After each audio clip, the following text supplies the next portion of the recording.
The corridors of power are a unique workplace. The long hours, the demanding ministers. Is it too hard to ask for help? How difficult is it right now for a civil servant to raise a complaint about a cabinet minister? If you raise a complaint against even the most senior person, a permanent secretary in your department, there's a process there. If it comes to complaining about a minister, there's nothing. There's not even a procedure. There's nothing laid down. There's nothing written down. You have got to complain under the ministerial code, which means it goes to the Prime Minister. And the Prime Minister decides whether it's even investigated. The Prime Minister gets a veto. And this Prime Minister has decided to retain that veto. Ministers don't line manage civil servants, but there is a power dynamic in a high-pressure environment.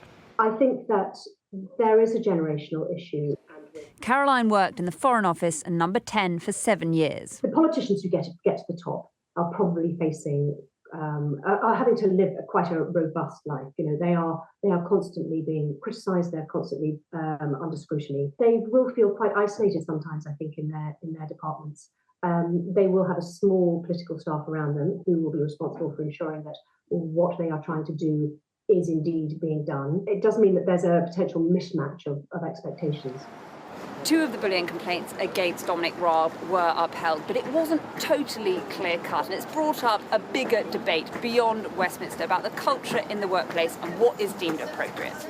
We've had a shift and a move away from needing to prove that somebody intends to upset you or cause you serious distress, and more of a focus, not a complete focus, but more of a focus on how that conduct is received by the individual.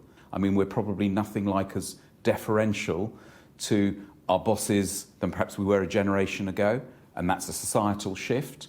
In some ways, it's probably a good thing, but in other ways, there is that clash.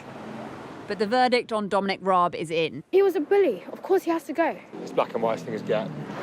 And tonight, he's out of government. The PM says there were shortfalls in the process. It seems all sides agree on that. Ali Fortescue, Sky News, Westminster.